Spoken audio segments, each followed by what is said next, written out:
Abandonment to Divine Providence, Part 15. Letter 16. The Fear of Singularity. On the fear of being deceived and of appearing singular.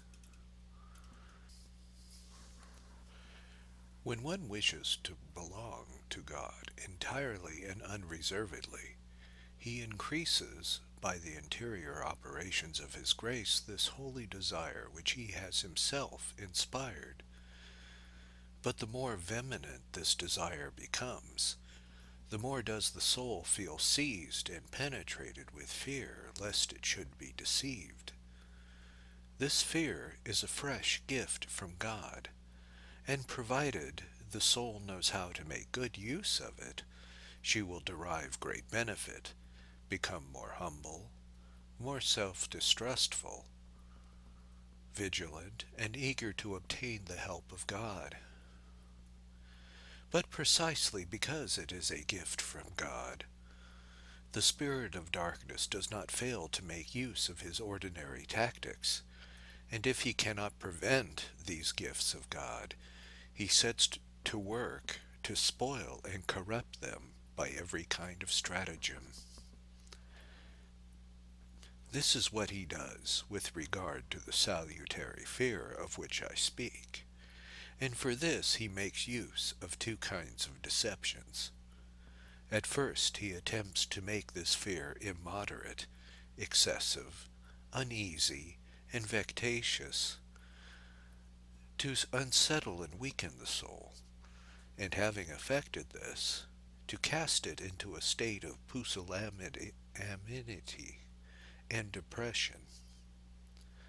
For this the only remedy is to turn the laugh against the tempter, to address him thus: "He who has begun the work will finish it, and since of his own goodness he has chosen me, even when I shunned him, he will not take care to abandon me when I seek him with my whole heart." Remember, besides, that a good beginning is the best guarantee of perseverance. It is very much easier to continue in the same way than to change it. There never would have been any conversions if attention had been paid to foolish fears. These are the first temptations of beginners. But another and more dangerous stratagem still is this: the tempter seeks accomplices, and too frequently finds them amongst good people. In the way of our good resolutions he throws people not wanting in a sort of wisdom, nor in good intention, who find something to carp at everything, that grace inspires in our souls to take them out of the ordinary groove. To listen to these counselors, who are the more eager to offer their advice, the less they are asked for it. One would think that to aim at perfection is to make yourself remarkable in a dreadful way. We ought never, they say, to exaggerate, nor to undertake a course of life contrary to nature. What is out of the common never lasts, and exaggeration is blamable in everything. I do not hesitate to say that this is one of the greatest obstacles to divine grace that souls called to perfection can encounter. It is human respect in the cloister, which in its way is as dangerous as that in the world, and no less prevents the conversion of souls from imperfection to sanctity than the latter prevents the conversion from good to bad. By what means can these dangers be avoided? By these: we must overcome courageously, for the love of Jesus Christ, the impressions made on us by a false human respect, and make a generous sacrifice of them to our Lord, begging him to help and sustain us that we may despise all these foolish remarks. It is enough to compare the maxims of the gospel with the captious sophisms to which they are opposed, to convince ourselves that they cannot possibly proceed from the Spirit of God, only but only from human reasons, and that carnal spirit which is reprobated by God. But those who talk like this are pious people. That may be. But it only proves that some pious people do not always judge things by the pure light of the gospel, but allow themselves to be deceived by false prejudices and natural considerations, by interested self-love, error, blindness, and ignorance. They must, in fact, of necessity, be very ignorant and very blind, not to perceive that there never has been a true conversion, nor real change of heart that escape notice either in the world or in religion. And why are these conversions noticeable when they are real? It is because they, necessarily, extend to the regulation of outward conduct, and even if there were nothing in the outward conduct that required regulating, the perfect order and heavenly peace restore to the soul would be manifested by infallible signs by which the good would be edified, but which, perhaps, would irritate the jealous self-love of others. One must needs be voluntarily blind not to see that the beginning of a new life's conduct may seem constrained and uneasy. For this reason, because neither the person who is changed nor others are accustomed to altered way of acting. In all things ease comes with habitude. Besides, how can a soul which is entirely employed in keeping recollected, in fighting against itself, in compelling itself to do violence in 100 different ways, both interior and exterior, be expected to appear gay, free, happy, agreeable, and amusing? Truly, if I saw it like this, I should have strong doubts as to any interior change whatever. However, there are some people who are very interior, and at the same time appear very gracious outwardly. This is when a sufficiently long experience has made the exercise of interior recollection, in a sort of way, natural to them. But when they begin, they were just like you, my dear sister, and the same things that are said of you were said of them. They went their way without taking any notice of the talk, and God at last placed them in a state that is called the liberty of the children of God. Like them, you also will attain to this, be assured.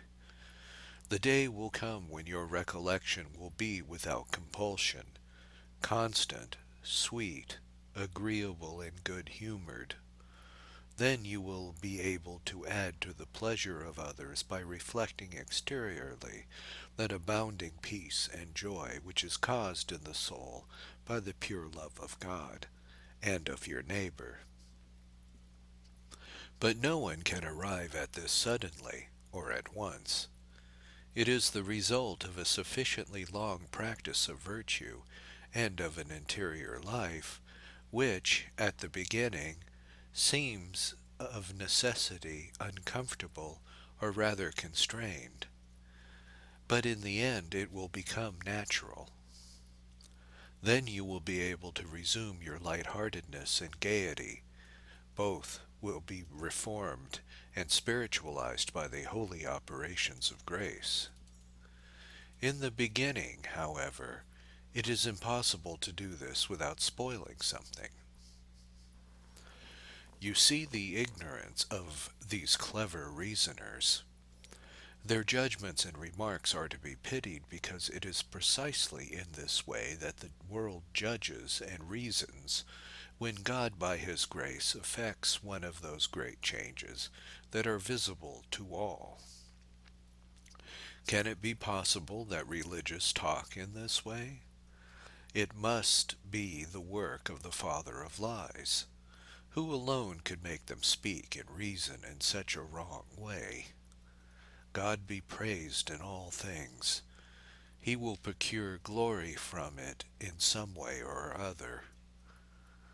As for you, think only of bearing this trial bravely, and encourage yourself with the teaching of faith and the evangelical counsels, which these grand reasoners seem to have lost sight of. Rejoice interiorly at this appearance of folly and stupidity, which exposes you to their mockery, for it is a most sure sign of the change that has taken place in you. Say to our Lord with the psalmist, I am become like a beast of burden in your presence, O my God. No one can separate me from you again. In the service of so great a master, can any position be without honor? Act the part that he has given you at present, of seeming silly and awkward, as well as you can, and with a joyful heart wait patiently for the moment when another change will take place, quite different to that which you are going through now.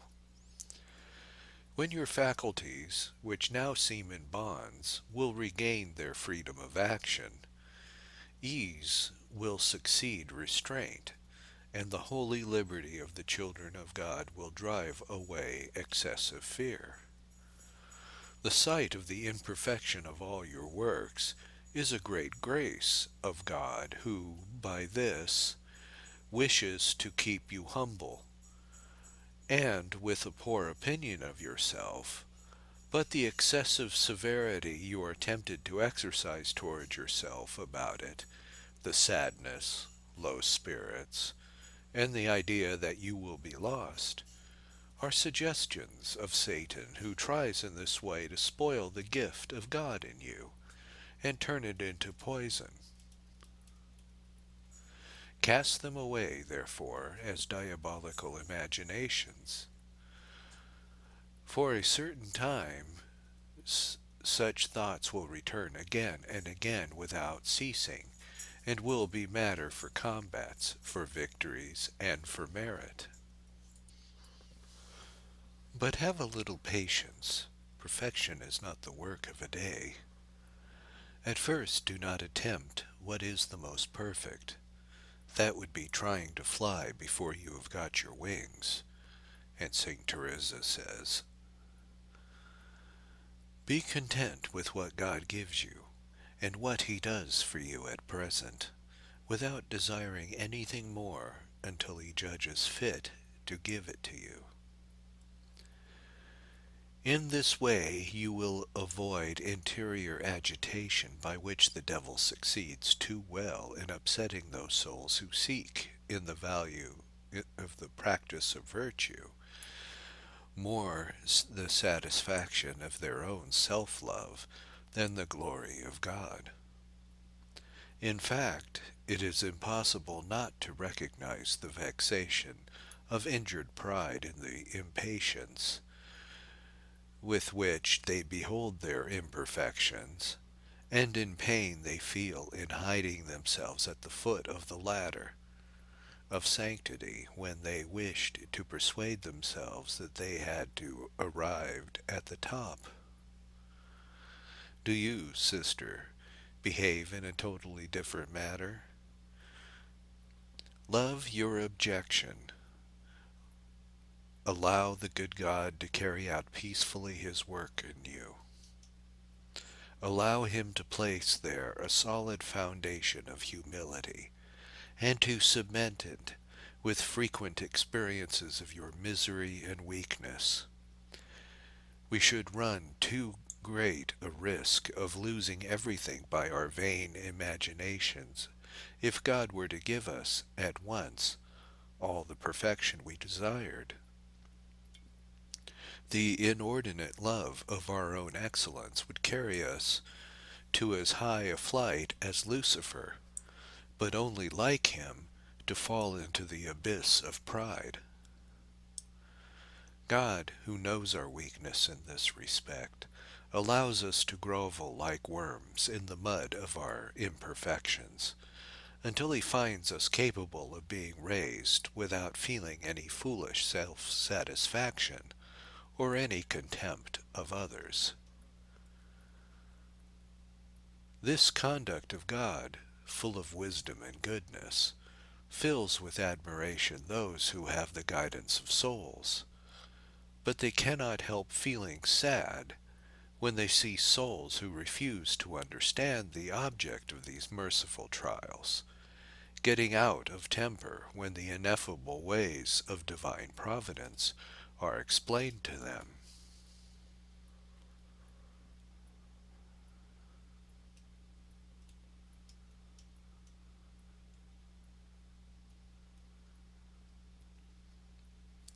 Fourth Book. The first trials of souls called to the state of abandonment, aridities, weaknesses, and weariness.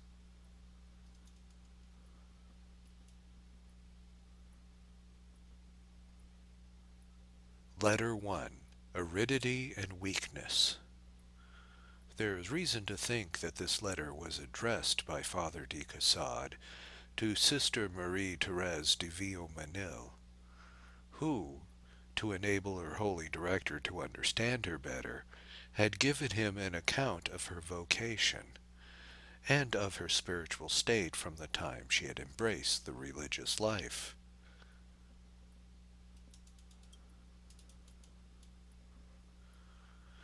God has indeed granted you what you told me you had asked of him, my dear sister, for in reading your letter I seemed to be reading your soul, and it appeared to me that I understood your spiritual state as well as if I had been your confessor and director for a long time. Oh, what consoling and instructive things I have to tell you!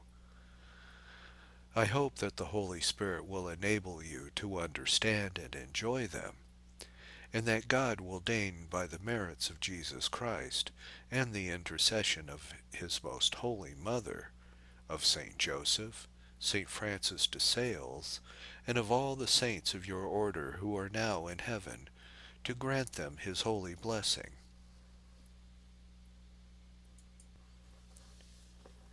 First, your vocation seems to me to have the marks of the seal of God.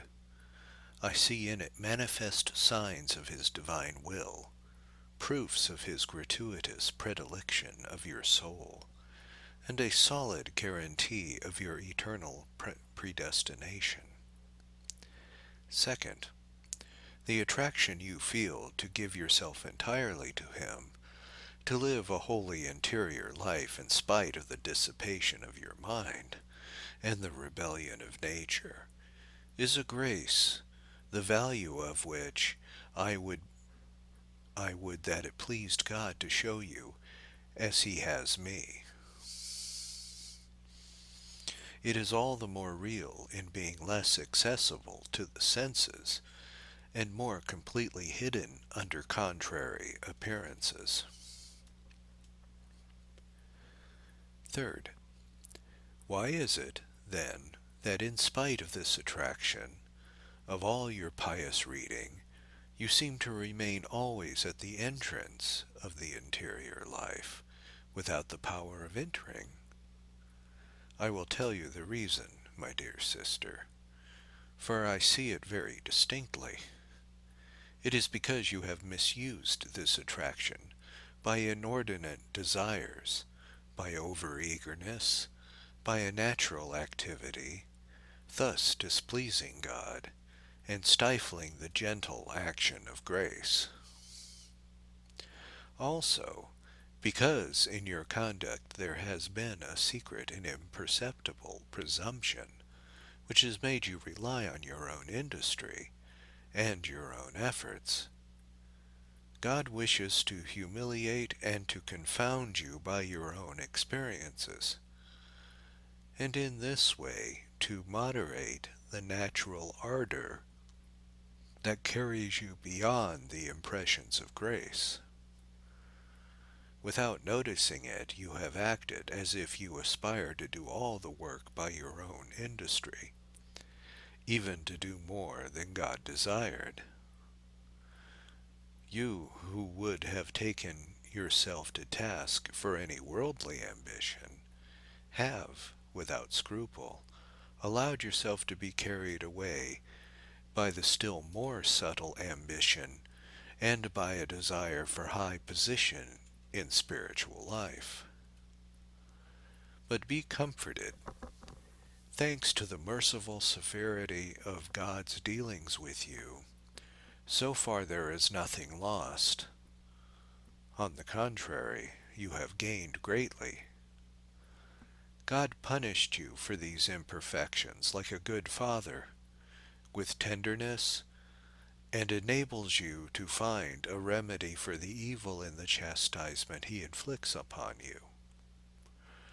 To avenge these infidelities, he sends you the sort of trials he is accustomed to make use of, to purify and detach those chosen souls, called to pure love and divine union.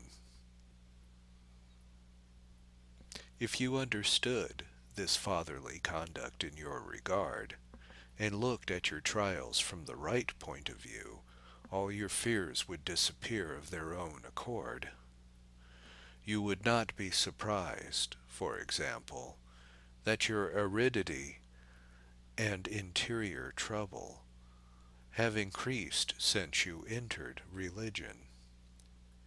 I am not by any means surprised, and should have been very sorry on your account had it been otherwise.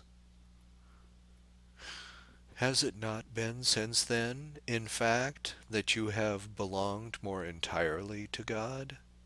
That this divine spouse has labored more energetically to purify your soul, and to render it capable of being perfectly united to him?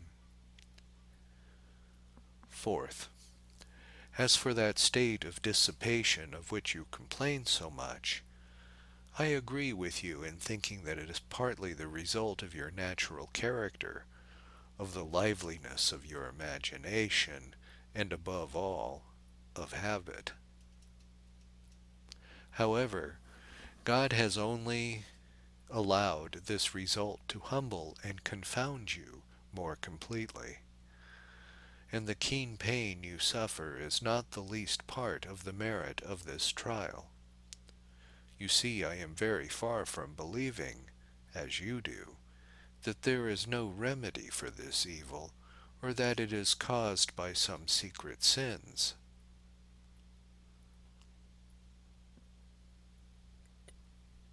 The fear that this dissipation of mind causes you when you go to prayer is a temptation, or else simply imagination, and God gives you a great grace in giving you courage to take no notice of it, but to approach him with confidence in spite of this misleading fear. Fifth, in your distaste for your outward occupations and duties, I see only another side of your trials, and one in which can be very meritorious in the sight of God, provided that you overcome it, instead of allowing yourself to be overcome by it.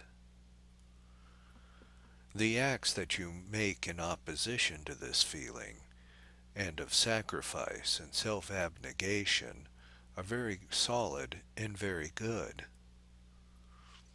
The merit of these acts is so much increased by the renewal of the interior rebellions by which you are crucified, This is another part of the trial. Sixth, that which you add to your powerlessness and apparent idleness in prayer is a consequence of this trial, and naturally follows it. I should have been greatly surprised had it been otherwise. Be reassured, therefore, for you will have to continue to waste your time in prayer, my dear sister, and although you might do it more quietly, and this, please God, you will eventually achieve, you will never make any prayer that would be better, more useful, or more meritorious, because the prayer of abnegation and suffering, being more crucifying, is also more purifying to the soul, and makes it die to self more quickly in order to live henceforth in God and for God. Oh, how much I love such prayer, during which you stand before God like a beast of burden, feeling nothing, and bowed down under the weight of all sorts of temptations. What could be calculated to humble, confound, and annihilate a soul before God? This is what the soul requires, and to what its apparent miseries lead. Ah, if you only knew how to remain with respect and submission to this humiliating condition, abandoning yourself so entirely to the divine will as to take pleasure in your abjection and annihilation for the love of God, you would become much more pleasing to him in your inaction and silence than by making the most explicit and energetic acts. No, there is no sacrifice more acceptable to God than a broken and humble heart. This is truly a holocaust full of sweet odors. Prayers that are full of fervor and devotion, or voluntary mortifications, bear no comparison because they cannot come near it. Seventh, your terrors about confession and communion are to be rejected and despised as temptations and imaginations. They are another part of your trial. However, should they continue to trouble you, in spite of your resistance, take no notice, and be patient in this state as in other things. As to the wish to get rid of this trying state, it is not the direct, but the natural result of the trial, and the effect of self-love which cries out, and struggles rebelliously, when it finds itself on the point of being pitilessly exterminated. You must not be daunted, nor terrified, but struggle bravely with your free will against these desires, and persevere with an unshaken constancy in choosing always to accomplish the holy will of God. This point is of the first importance, not only to gather the fruit of the trial, but also to soften its bitterness and to shorten its duration. And if, in your case, it has lasted a long time, I have grounds for attributing this to the fact that you have not had sufficient courage to make the entire sacrifice that God demanded of you. Hasten then to make it, and say to him, "Yes, my God, I accept all. I submit to all without reserve, and for as long as you please." From all I have just told you, you will conclude without difficulty that there is but one thing for you to do, which is to let God dispose of you as he pleases, and to abandon yourself quietly and interiorly tranquil as far as you can, but nevertheless without effort. Abandonment to God is for you just now the one necessary thing. To effect this thoroughly, I give you the following rules. First, when you go to prayer, you must be resigned to suffer at it, to be tormented and afflicted exactly as God pleases. When distractions, aridity, temptations, and weariness overwhelm you, say, "You are welcome, cross of my God."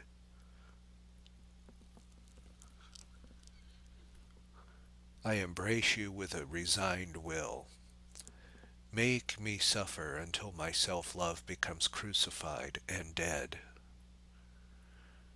Then remain in God's presence like a beast of burden weighed down with its load, and almost ready to perish, but expecting succor and help from its master. If you could but throw yourself in spirit at the foot of the cross of Jesus Christ, humbly kiss his sacred wounds, and remain there at his divine feet steadfast and motionless, and do nothing else but wait patiently in silence and peace as a poor beggar waits for hours at a time at the gates of the great king, or of a generous and rich benefactor, hoping to receive an alms. But before all things do not dream of making any more efforts, either in prayer or in anything else, trying to be more recollected than God wishes you to be. Second, do not therefore make any violent efforts to preserve recollection during the day, or to drive away the continual distractions that make you uneasy. Be satisfied to know that this state of dissipation displeases you, and that you have a great desire to be recollected, but only when it pleases God, and as much as it pleases him, neither more nor less. Third, if the dissipation of mind should sometimes be so trying, and the aridity, troubles, fears, and other vexatious feelings so overwhelming you, you cannot make a single interior act, nor even entertain a good thought, do not be cast down. You have nothing to fear, but rather much to gain if, in this deplorable condition, you understand how to remain in the simple interior silence of respect, submission, and adoration, of which I have already spoken, and to bury yourself in the abyss of your own nothingness. This nothingness, accepted and loved for the love of God, is your safe refuge in the midst of these storms. It is there that you must remain, and it is from thence that you must take pleasure in beholding the fulfillment within you of the will of God. You must love to see him, in imagination, raining down from the heights of heaven distractions, aridity, fears, anguish, and every species of trouble and humiliation on the soul, as if he would make you the plaything of his pleasure and of his divine love, just as one sees sometimes how great princes will amuse themselves with splashing one of their favorites with mud. Fourth, as to the sacraments, take good care never to omit receiving them. But, you say to me, how can I prepare for confession and communion when my mind is obsessed with all sorts of fears and difficulties? You must despise them, take no notice, and go straight to God without ever disputing or reasoning with them, either for or against, and having done the little you could, or knew how to do, quietly and without effort, remain tranquil in the perfect interior silence of faith, respect, submission, and confidence, often saying, but without words, "May my sovereign Lord and Master do with me whatever he pleases. Amen. Amen."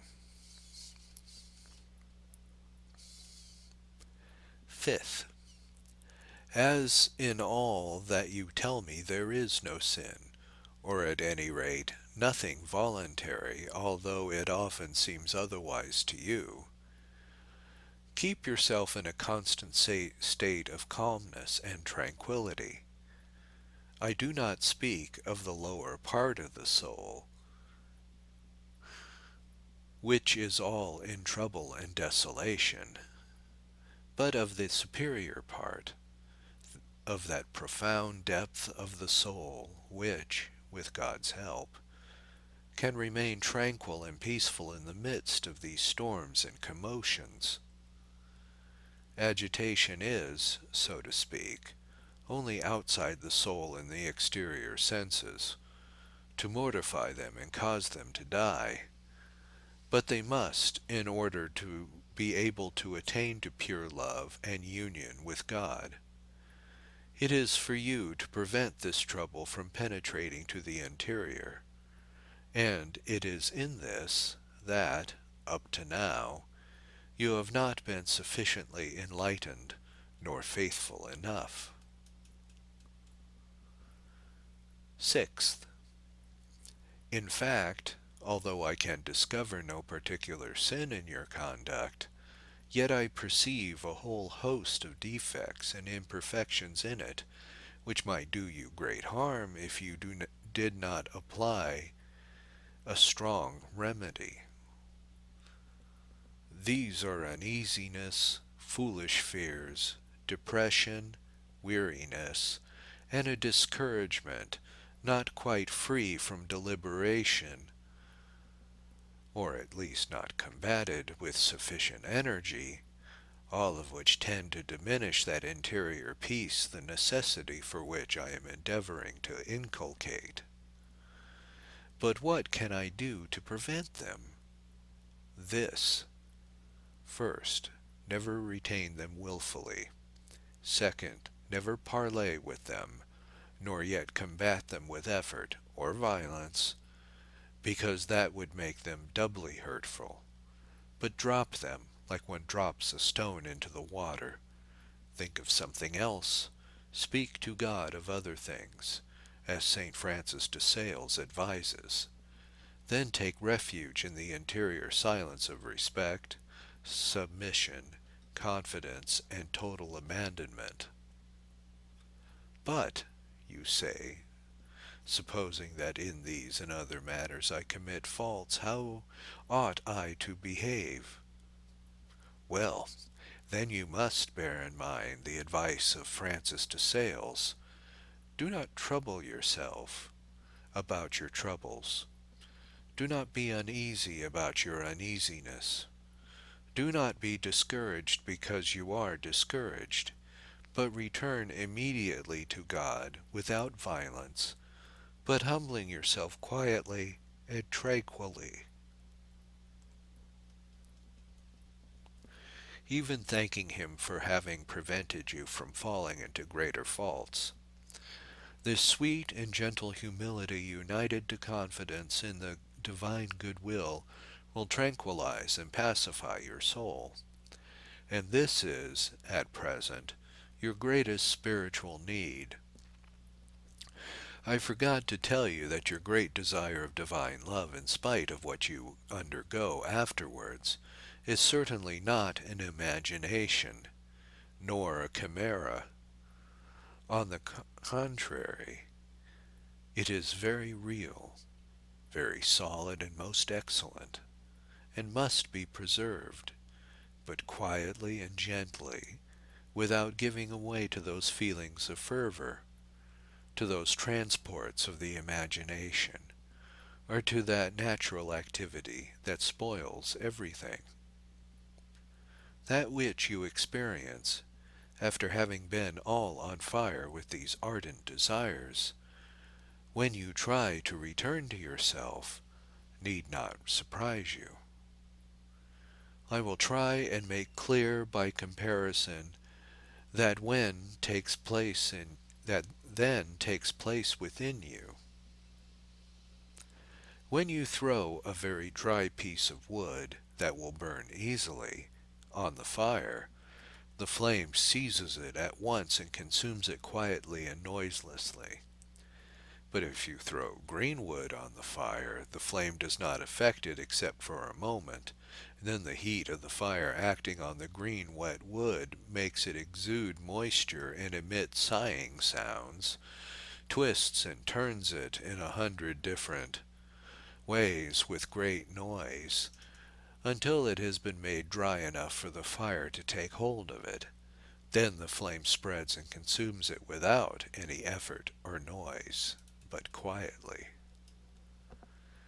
This is an image of the action of divine love on souls that are still full of imperfections and the evil inclinations of self-love. These must be purified, refined, cleared away, and this cannot be achieved without trouble and suffering. Look upon yourself, then, as this green wood acted on by divine love before it is able to enkindle it and consume it with flames, or else as a statue under the hands of a sculptor, or like stone which is chipped and cut with the chisel and hammer to make it the right shape to take its place in a beautiful building. If this stone could feel, and if, while it thus suffered it, asked you what it should do in so much pain, you would, without doubt, reply, "Keep perfectly quiet in the hands of the workman and let him proceed with his work. Otherwise you will always remain a rough, common piece of stone." Take this advice yourself. Have patience, and let God do the work, because there is really nothing else for you to do. Only say, "I adore and submit." Fiat.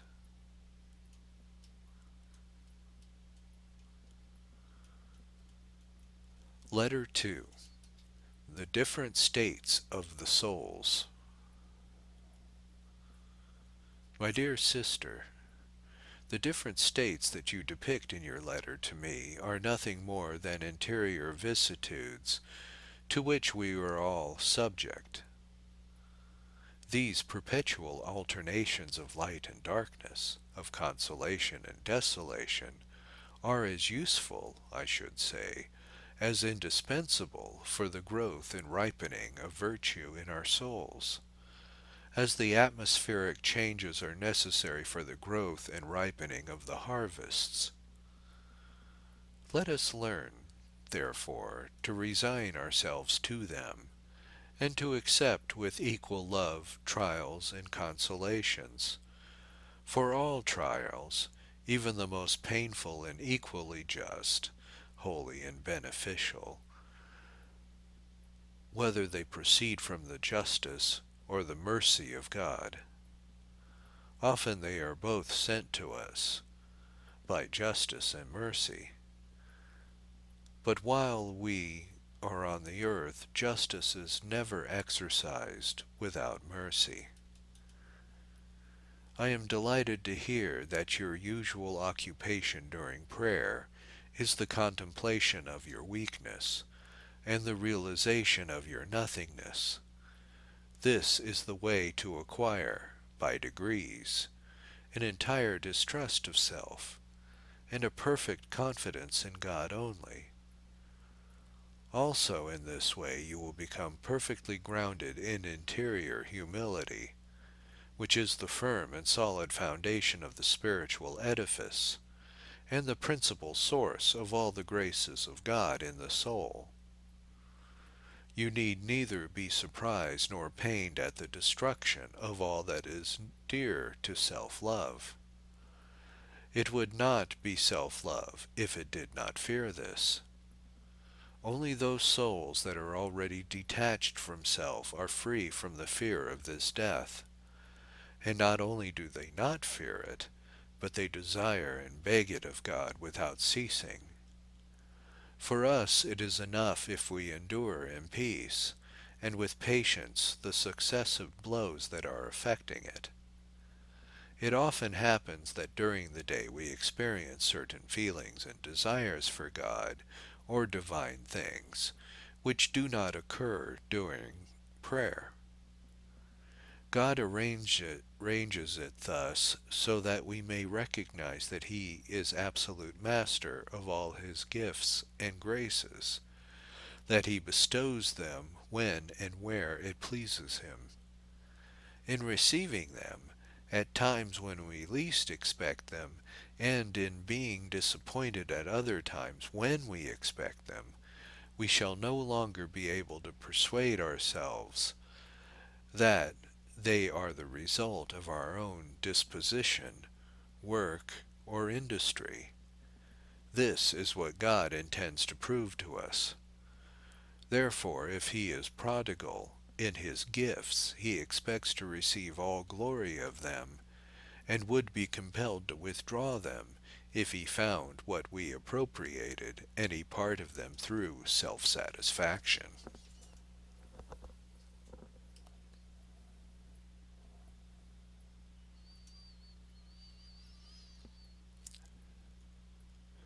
Letter 3. Abandonment during trials. To Mademoiselle de Serry, who afterwards became Sister Catherine Angelique, on the same subject, abandonment during trials. Keep steadfast, my dear daughter, in the midst of your violent interior afflictions, and never relinquish the practice of the entire abandonment of God, and of perfect confidence in His goodness. Encourage yourself with these two obvious and invariable principles. First, that God will never abandon any who have abandoned themselves entirely to Him, and who trust completely in His infinite mercy.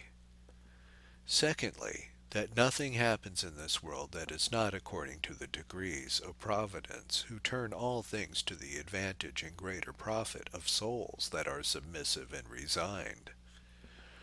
Contrary thoughts and interior combats will only serve, if you remain, to strengthen in your mind, and to root more firmly in your heart, the truths and feelings so necessary for your sanctification.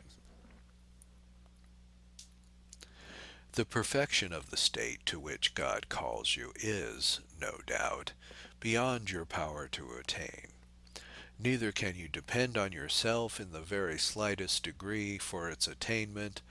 On the contrary, you must beware of doing so, and rely only on God, grounding yourself in His succor and power of His grace, with the help of which so many others weaker than yourself have been able, and are still able to do what seems to you so difficult. You ought therefore to repeat continually, "Yes, considering my weakness and misery, this would be as impossible as flying in the air. But that which is impossible to man becomes possible, pleasant and easy with the assistance of the all-powerful grace of Jesus Christ.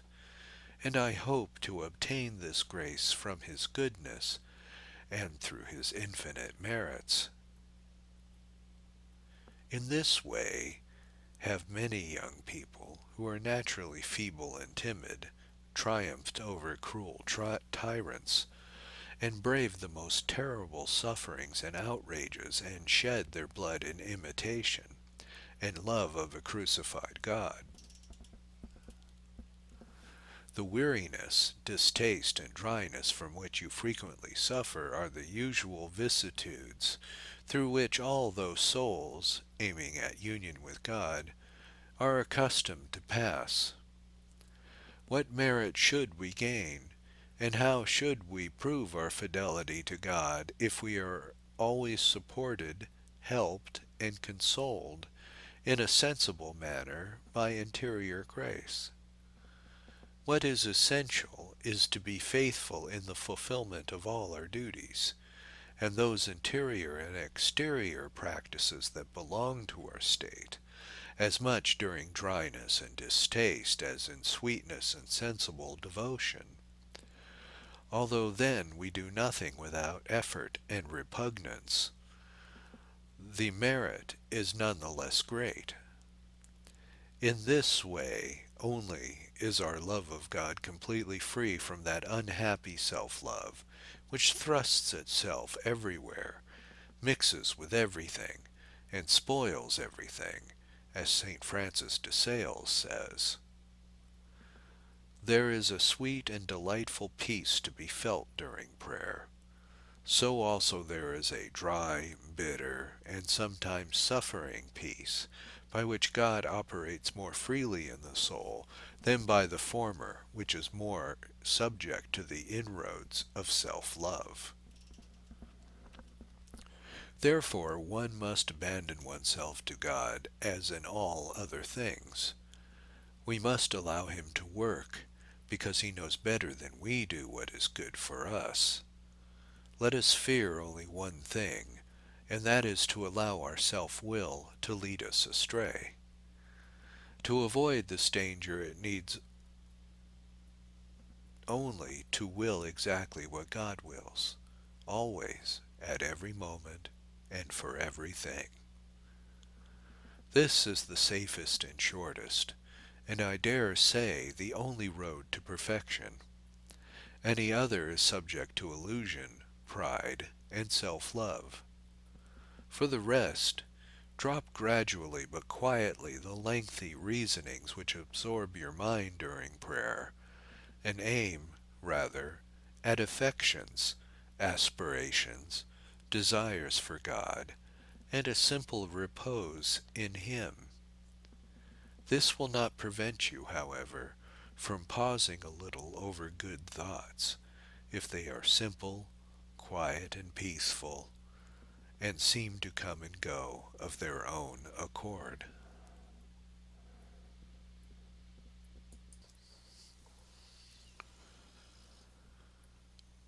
Letter 4. Darkness and Doubts. To a Postulant, on Obscurity and Weakness. My dear sister, all that you describe to me in your letter appears to me so easy to decide that God must have kept you in very great darkness if you have not been able, with the help of his grace, to find a clue for yourself. Besides, as you tell me, God does occasionally send you some rays of light to illuminate your soul and disperse the darkness of your doubts. These gleams of light which enkindle your heart, filling it with a sweet peace and a great courage in the service of God, can come only from heaven. Therefore you can follow these lights without fear, and the recollection of them will suffice to sustain and guide you in moments of darkness. However, since God has inspired you to apply to me again, it'll be quite easy to satisfy you in each particular. First, the snares and subtleties of self-love render you, you say, incapable of seeing things in their proper light. Why then do you attempt to do so?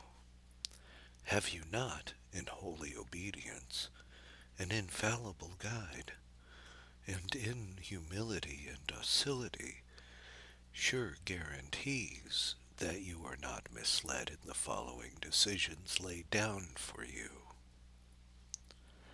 2. After having consulted your superior or your mistress with the simplicity of a little child, remain in peace.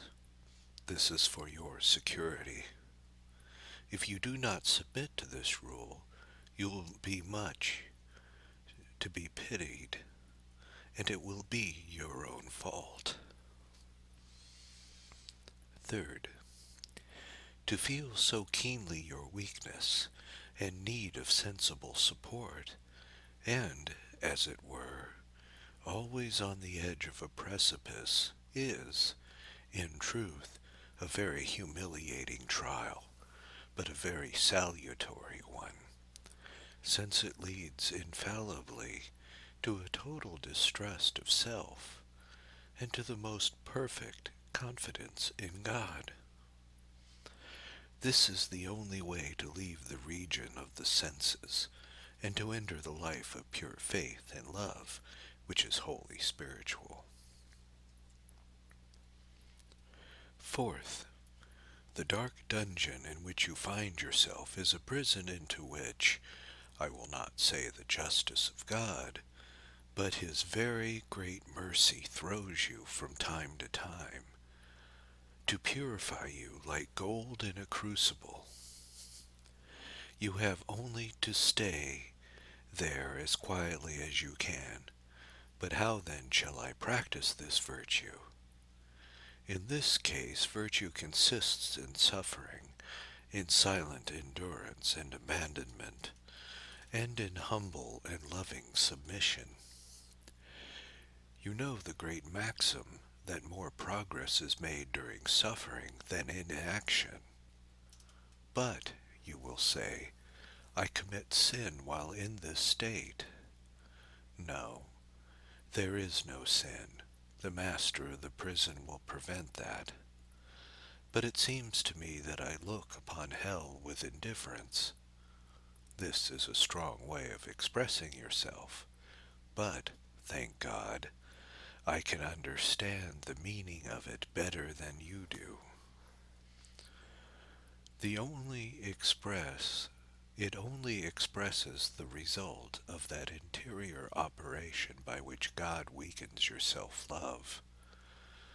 Take courage, the day will come, and perhaps soon, when you will be able to realize the great good effected in this dark prison. For the present you must live in this hope without other light than that of faith. Fifth, no doubt there occurs in your state of interior fever paroxysms which seem to devour and consume you. These are caused by what is impure and earthly in the depths of the soul, which is thus consumed and devoured, like the evil humors of the body during the paroxysms of certain fevers. This is a symptom of cure, not of illness. But these things I can neither pray nor have recourse to God. No, perhaps not, but at any rate in a perceptible manner. But the heart prays without ceasing by hidden desires known only to God. Your conclusion really made me laugh. Judge, therefore, you say, how I acquit myself of the obligation of reciting the office, assisting at Mass, and the rest. Very willingly, my dear sister, would I take upon myself all the evil you commit in these circumstances, if you would concede me all the good that God is effecting in you. That little word, therefore, has given me an insight into a certain temptation which the subtlety of the evil spirit tries to introduce into your soul. But let us follow your letter and the thread of my reply. You begin to think, say you, that you were very rash in making a vow to become a religious, and that the observances of the religious life are far beyond your powers. If I had not had a long experience of the progress made even the most manifest temptations, when they are given the least encouragement under the pretext of examining them, I should never have imagined you capable of succumbing so foolishly to this one. To cut it short, I must tell you firstly that I knew by the drift of your letter that this was the temptation the devil aimed at by all the changes he has wrung in your soul. If he can only make you relinquish your prize, what a victory he will gain! What a triumph for all hell! Secondly, I forbid you in the name of God and by all the authority he has given me over you, either to listen to or examine into this subject in any way. And I command you to act about it in the same way as if the devil suggested that you should throw yourself into a well or poison all the religious. Thirdly, God wills you to embrace the religious life. This then ought to take place, and will take place in spite of all hell let loose to prevent it. But the spiritual afflictions, the bodily infirmities, if necessary, God will perform miracles about them, and you must expect these miracles when they are required. Now humble yourself, my dear sister. Annihilate yourself profoundly before God. Confess to him that you are weakness and inconstancy itself. This experience should serve for the future to make you feel how necessary it is to distrust self in our boasted courage and apparent firmness in good resolutions which come to nothing without God's ceaseless support. How poor, weak, and miserable beyond all expression we are not, and liable to go wrong in every imaginable way, and in things we never have thought possible. Sixth, the sensitiveness you feel when being corrected in this state of trouble ought to be a subject of humiliation, not of discouragement, because it is true that at such times sensitiveness is so keen that Saint Teresa herself was obliged to be on her guard against a spiteful and fretful temper, which she was tempted to vent on the sisters. It would take too long to tell you the great good God produces in our souls by these feelings and rebellions, provided they are borne patiently. Seventh, God makes you feel that Satan is laying traps for you, and that, at the same time, his invisible hand bears you up and holds you back. What could be more encouraging? Keep firm. All this will turn to your great good, and above all will serve to make you thoroughly convinced of your own weakness, which will you have hitherto understood, such as it is. You require all these temptations and trials to convince you of it, and to tear from your heart every fiber of foolish self-confidence. It is only when we begin to be cured that we recognize the evil. I finish by repeating that your state, although in truth very crucifying, is nevertheless, and indeed on that account, very safe, very purifying, and very sanctifying. You need fear no danger, as long as you hold by Fenelon's great rule. Despair entirely of yourself, and put not an atom of confidence in anything but God alone, who from the very stones can raise up children to Abraham.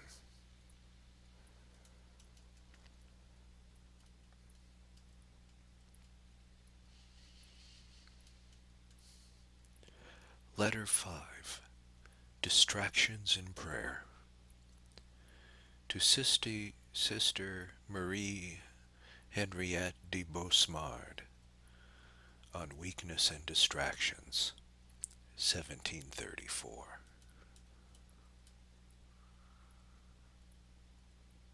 My dear sister, first, do not regret the consolations and sensible devotion that God gave you formerly, and has now taken away. With the consolations that you experienced were mingled 1,000 imperfections. It is true that by the very fact that these consolations were felt, they were extremely pleasant to nature, which always desires to see, know, and feel. But the more, according to nature, is the state, the less it is adapted for the requirements of divine love. This is the reason that God quickly withdraws a soul from this state, and the more quickly, the more faithfully it responds to His grace. If He did not act towards us in this respect with a fatherly strictness, we should always remain feeble, subject to all sorts of defects, incapable of protecting ourselves against the allurements and illusions of self-love. The soul that has not been enlightened and set free by trials indulges, almost without perceiving it, in continual self-examinations, and makes its satisfaction and peace depend on feelings, the most unstable things in the world. If it loves God, it is not only for himself, but much more on account of the consolations it expects from him. And it remains in a vain self-satisfaction, occasioned by the spiritual riches it supposes itself to possess, and God grant that it may not end by worshipping its own imaginary excellence. However, even if the soul avoids this criminal excess, it is to be greatly feared that being full of itself it remains empty of God. Rather than expose the souls that he loves with a love of predilection to such a fearful misfortune, God sends them all sorts of trials. He strikes them, humiliates them, and makes them contemptible in their own eyes. But how superabundantly does he not compensate those who remain faithful during trials for the privations they have endured, when, by a complete destruction of one's whole spiritual fortune, one finds oneself reduced to nothing. Then one suddenly discovers that he has neither vanity, presumption, nor self-esteem, but is filled with distrust, humility, confidence in God, and love for him. And this love is then absolutely pure, because self-love has nothing to lean upon, and consequently nothing to become attached to, or to corrupt. Therefore, I set more value on your present poverty than all those former beautiful feelings that seemed to you so pure, perfectly pure, but of which your self-love secretly made its most delicious pasture. Second, it seems sometimes as if one had neither faith, hope, nor charity, as if one were without religion, without any virtue, as if one had lost all knowledge of God. This happens when he is pleased to withdraw all delight, all unction, and all that is sensible to make it reside in the essence of the soul, and to enable it to advance by the practice of pure faith. Then it is that God is served and adored in spirit and in truth, as Jesus Christ said to the woman of Samaria, Second, it seems sometimes that if one had neither faith, hope, nor charity, then if one were without religion, without any virtue, as if one had lost all knowledge of God. This happens when he is pleased to withdraw all delight, all unction, and all that is sensible to make it reside in the essence of the soul, and to enable it to advance by the practice of pure faith. Then it is that which is served and adored in spirit and in truth, as Jesus Christ said to the woman of Samaria. This state is even further removed from the senses, and is, therefore, more valuable, higher, more purified, and more solid. In it can the pure delights of the Spirit be enjoyed, but this is only to be attained by the privation of all sensible pleasure, a sensible devotion that can be enjoyed by the privation of sensual and earthly pleasure. In this state, however, there is always peace, because the soul is then established in God and feels just as you feel. I mean a secret and hidden power proceeding from the inmost presence of God, and this support, imperceptible though it is, makes a soul stronger than when it believed itself ready to endure martyrdom. So remain in peace, and God bless. Third, as for the innumerable acts of suffering, resignation, etc., without doubt they are suitable for beginners to form a habit of making them, but in your present state they are made by and in your heart, and almost without your thinking of it. Does not God see all your intentions, even the most secret, without having them explained to him by what are called formal and express acts? When, in the midst of your good works, some secret intention of self-love, pride, or human respect insinuates itself into your heart, far from making express acts, you could endeavor to hide from yourself these perverse intentions, convinced that God sees and will punish them. Do you not believe that he also sees your secret good intentions, and that he is as liberal in rewarding as he is strict in punishing? Fourth, the wandering of your thoughts is but another trial from God, an occasion of suffering, of humiliation, and an exercise of patience and of merit, and the anxiety it causes you is a proof of the desire you have of being always occupied with God. Besides, God sees this desire, and in his sight desires the equal acts either for good or evil. Suffer, therefore, humbly and patiently all the involuntary wanderings of your mind, and take care not to trouble about them, nor to examine anxiously what would have caused them.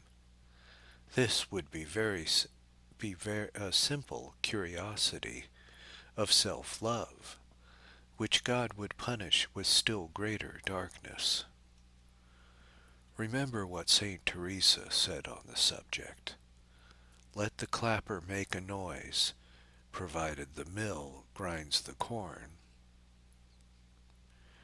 She compares the wandering mind to the clapper, and the will tending to God to the mill that grinds the corn. A will fixed on God is what we should hope for above all things. What do you think takes place in the heart of a worldly woman during a fine servant's Doubtless 100 good thoughts pass through her mind and imagination while her will and her heart are fixed on the object of her passion. Is she any holier for what? With you it is exactly the contrary. Why then do you distress yourself? Otherwise, what signifies this tranquillity and peace of the soul in the midst of these attacks, these pains, and this torment, and the little desire you have to refer to them? Is not this a great gift of God, and an evident sign that it is He who, so delicately and so peacefully wounds the heart? Remain then tranquilly in your state of total abandonment, and do not trouble yourself to find out how you form acts. They are formed by the secret and imperceptible movements of your heart that God touches interiorly, in which He moves as He pleases.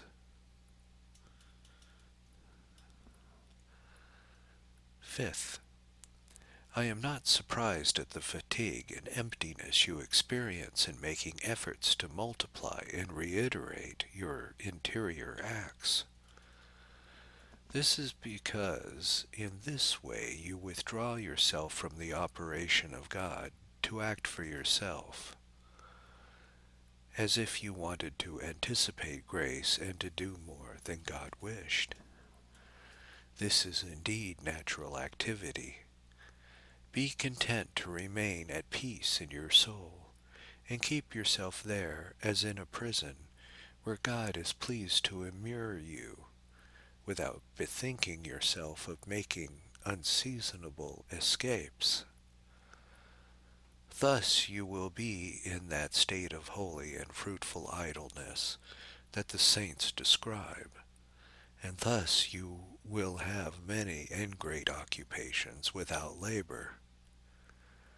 It is self-love only that complains and is in despair at having nothing to do, to see, to feel, nor to hear.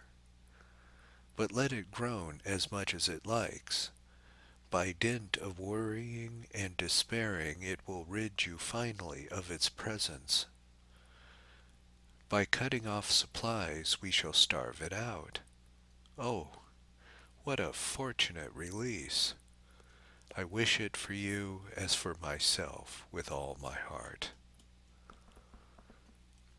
Sixth, the way in which you keep in the presence of God by a simple glance of faith, without mental images, figures, or any kind of representation, in a total surrender of your whole self, is the most pure and perfect way of treating with God. It is the true prayer of the heart, a quite interior prayer, and sincere prayer of spirit to spirit, and the more simple, free, imperceptible, and removed it is from all that can be felt, so much the more solid, sublime, penetrating, and efficacious it becomes, says the Holy Mother de Chantal.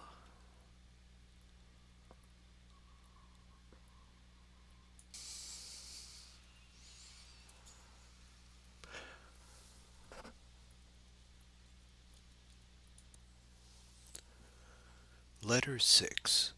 Fear of wasting time.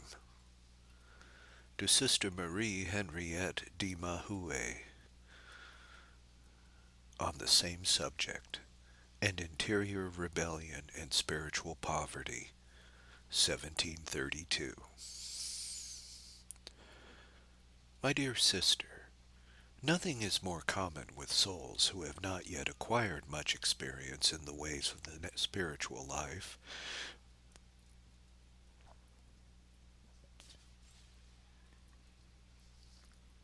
than the fear about which you have consulted me. I mean the fear of wasting time in the prayer of the simple presence of God.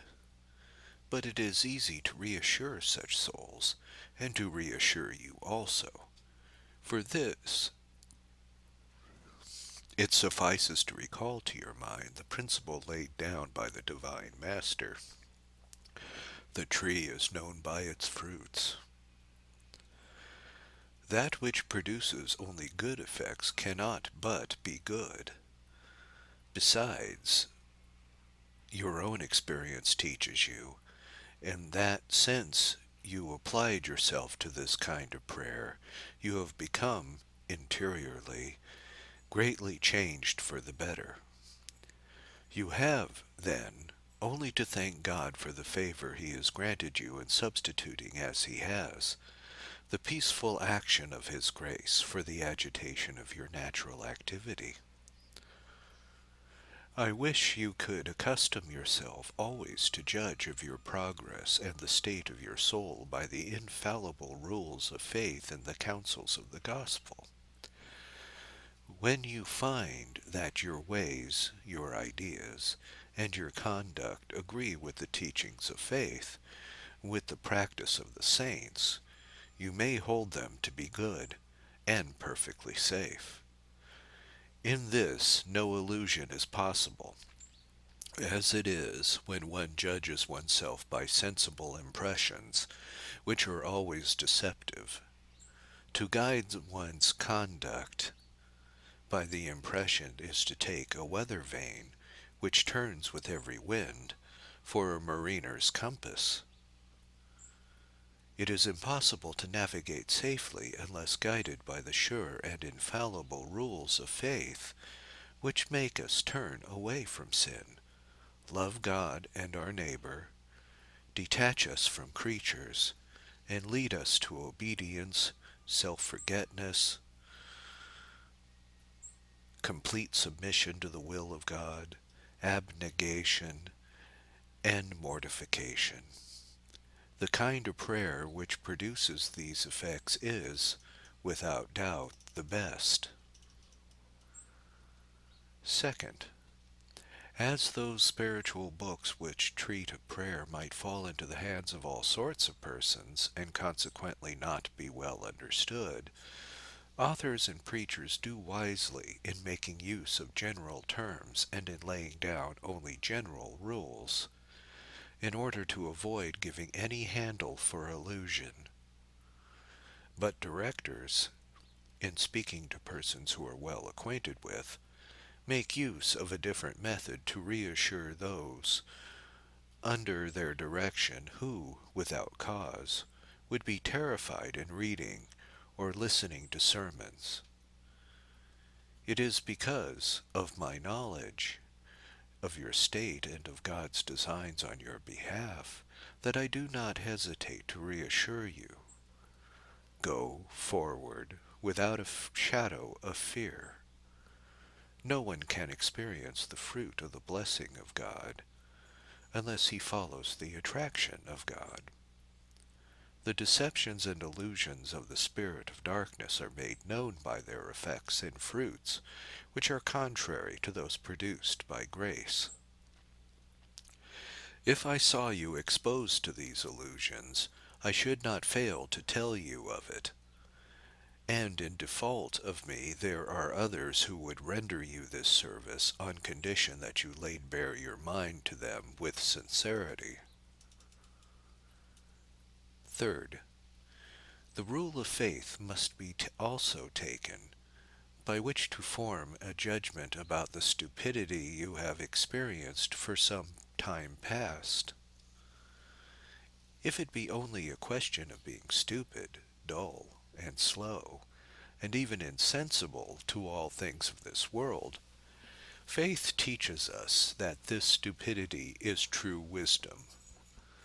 Even if it is the same stupidity should seem to extend, sometimes to things of salvation, that is no proof that it is a sign of your being at a distance from God if it does not prevent you from fulfilling your duties, keeping the rule, and carrying out your exercises of piety. You should, therefore, Regard it as a trial from God which you have in common with nearly all the saints. Be faithful, and while accepting this apparent stupidity, you will find in it a very meritorious exercise of patience, submission, and interior humility. It can only be prejudicial to self-love, which dies gradually and is thus destroyed and annihilated more efficaciously than by any exterior mortification.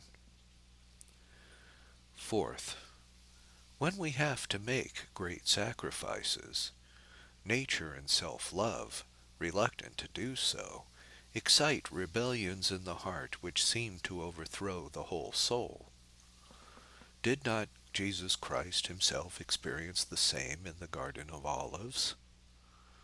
It is enough, therefore, that the superior part of the soul to remain firm and to say with Jesus Christ, Fiat voluntas tua.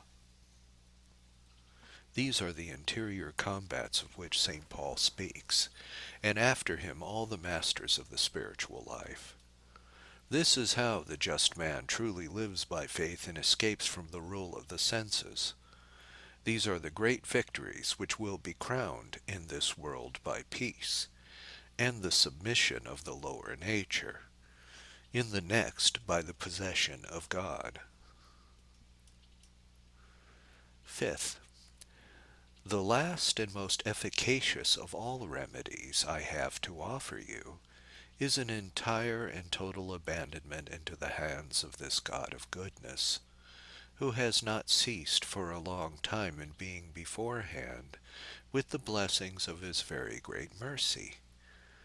You must throw yourself into this abandonment with the same courage with which you would cast yourself into the sea if God asked this sacrifice of you, in the same way as, in times past, a holy martyr by a particular attraction and an especial inspiration threw herself into the midst of the flames, without waiting for the executioners.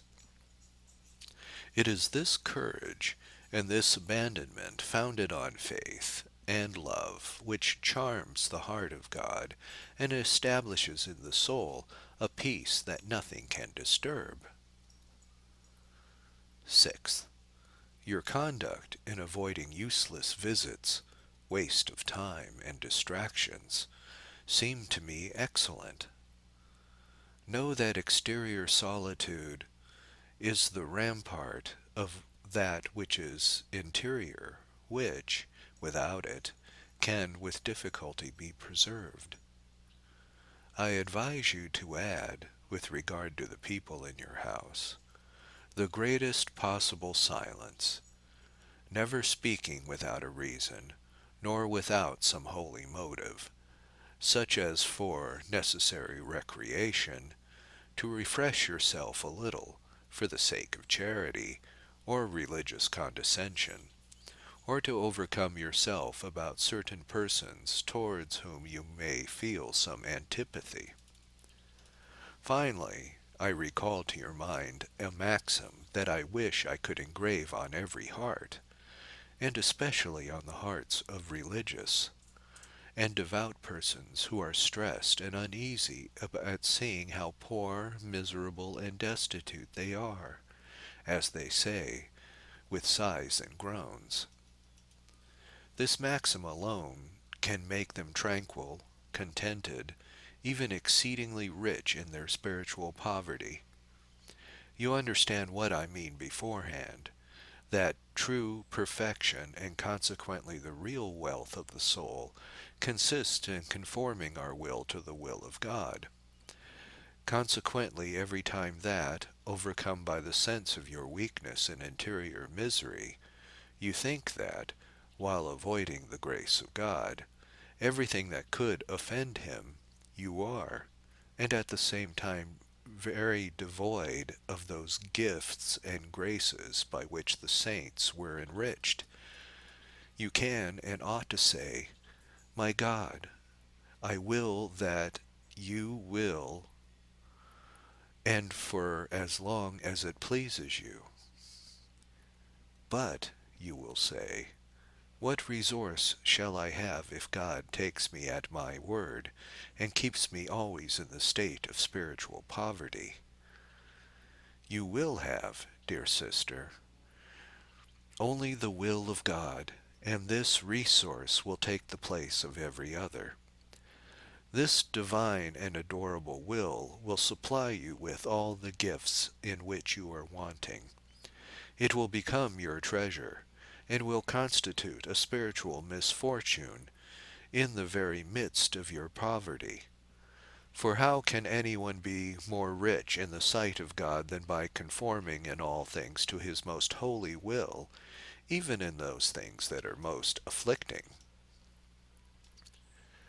Can anyone be more certain of possessing pure love than those who resign themselves willingly to all that is most mortifying, to that most sensitive form of self-love, spiritual self-love? Believe me, my dear sister, the soul that regards its poverty in this light need not envy even those souls which are most greatly enriched with the gifts of God.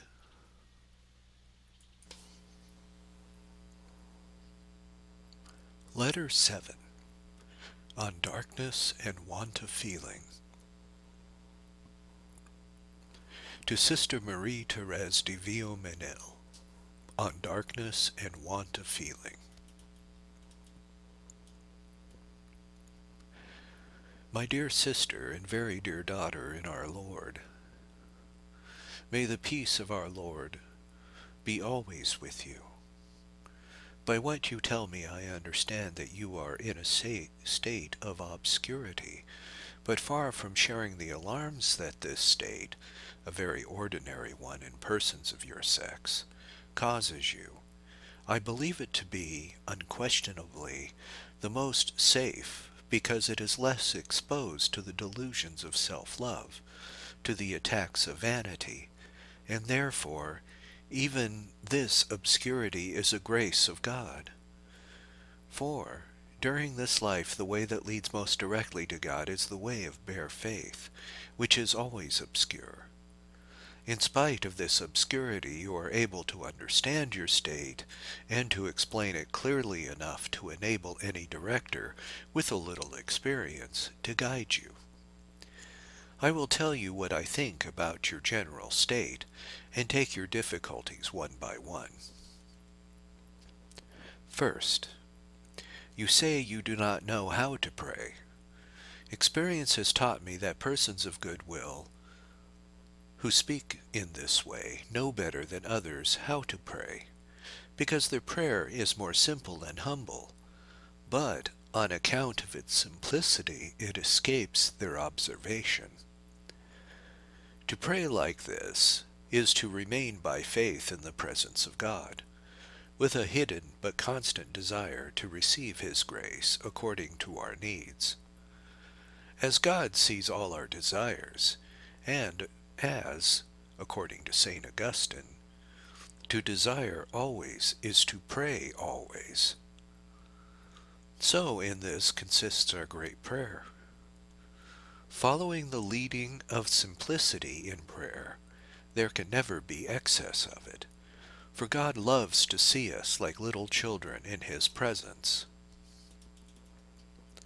Second, as to Holy Communion, the increasing hunger that is felt for this divine food, and the strength it imparts, are great reasons for receiving it frequently. Therefore fear nothing, but rest on the assurance I give you. Third, insensibility towards all created things, and detachment even from relations, are greater graces than you imagine. It only remains to become detached from self by renouncing all interior self-seeking. Frequent union with Jesus Christ in prayer will gradually achieve this task, provided you do your share of the work in forgetting yourself to think only of God, abandoning to Him all your interests, both spiritual and temporal. Fourth, it is right that you should realize that all God requires of you is submission and resignation. Ah, my dear daughter, in that is comprised all perfection. To look for it elsewhere would be only error and delusion. Therefore, a spiritual person inclined to an interior life has, truly, but one thing to do, which is to submit with hearty concurrence to all imaginable circumstances, whether interior or exterior, in which God wills to place him. Therefore, when you are ill, say, God wills it, very well, I will it also, as he wills it, and as for as long a time. But what if it should incapacitate me from fulfilling my duties and being of use to the community? Well, if God wills it, will it also, and accept beforehand, with the pain you suffer, the holy abjection and humiliation which accompany it. But in this state, perhaps, I give in to myself a little, and do not make all the efforts that I could and should make. If, even so, after having consulted your superior and your confessor, you follow their judgment blindly, you are then doing the will of God, which is also your will. Then rest satisfied in having acquiesced in the divine will in all this, and preserve that interior peace in which God dwells and works. This, my dear sister, is a clear and safe way.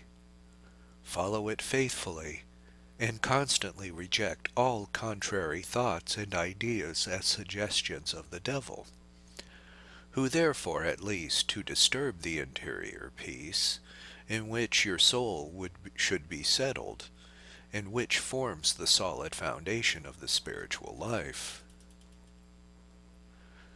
Fifth, you have committed a grave fault of disobedience and imprudence in exposing yourself to 3 months of fever.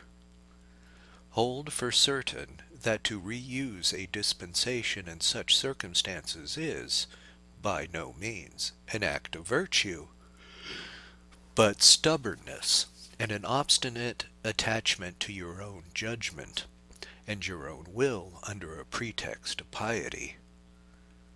Many devotees and spiritual persons are to be pitied when they act in this manner, and great patience is required to put up with them.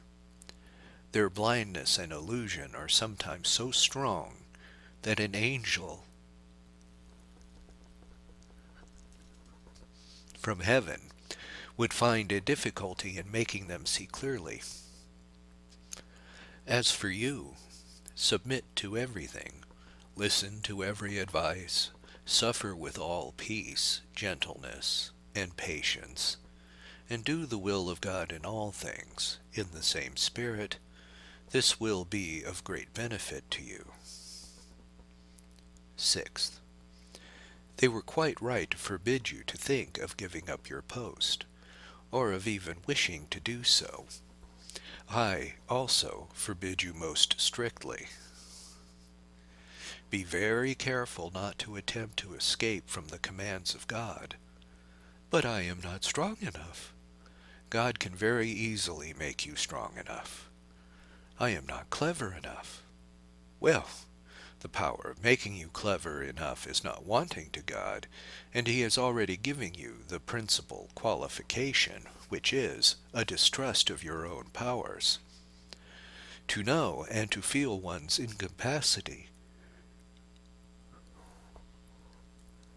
is the essential thing, because then one depends entirely on God, and applies to him for everything, and attributes nothing to oneself, but all to God alone. And these graces will by themselves make everything prosper. In fine, be at peace, and place your confidence in the God of all goodness. After that you can despair of yourself as much as you like. This humble feeling of your incapacity, weakness, and imbecility is exactly the instrument made use of by God to exalt his glory and make it shine forth more visibly. To have no feeling about the truths of religion is not a bad sign in certain souls. On the contrary, it is often a sign that God desires to lead them by the safest way, of that simple, bare faith without those feelings of devotion that he can give when he pleases. In the ways of God, the only violent efforts to be used must be employed against sin. But with regard to everything else, there must only be peace and tranquility. When you find you cannot succeed in making acts, say to yourself, "Very well, they are all made in the sight of God. Since he has seen my desire, he will enable me to make them when he pleases. He is master. His most holy will shall always be my rule. To accomplish it is the real reason I am in the world. It is my wealth, my treasure. May God grant to others all the light, talent, graces, gifts, and sensible and spiritual sweetness that are pleasing to him. As for me, I desire nothing but to do thy holy will. That is my wealth. This, my dear daughter, is your path. Walk in it continually in peace, confidence, and abandonment of your whole self. You are in perfect safety. Seventh, in order to advance, endeavor to suffer peacefully all that God wills or permits to happen to you, without going to creatures to complain, or to seek consolation. Neither try to find distraction in useless conversations, nor amusement in frivolous thoughts and idle projects for the future, as all this would withdraw you from God, and prevent the operations of his grace in you. So take care. Eighth, to help you occupy yourself with God easily and uninterruptedly, according to your wishes and requirements, this is what you ought to do. Firstly, love solitude and silence, for this will do much towards forming an interior spirit of recollection. Secondly, read only choice books that are solid and full of piety, and read them slowly, with frequent pauses, trying more to enjoy than to understand or remember them. Thirdly, during the day make frequent aspirations after God, especially those that occur to you in sufferings, temptations, weariness, disgust, sadness of heart, contradictions, etc. Ninth, the prayers you make to God for detachment from all things are inspired by grace. Continue them, and be assured that sooner or later they will be answered. It is but just that we should wait God's time, since we have kept him waiting so long, and the great graces we ask of him don't deserve to be desired and waited for with patience and perseverance.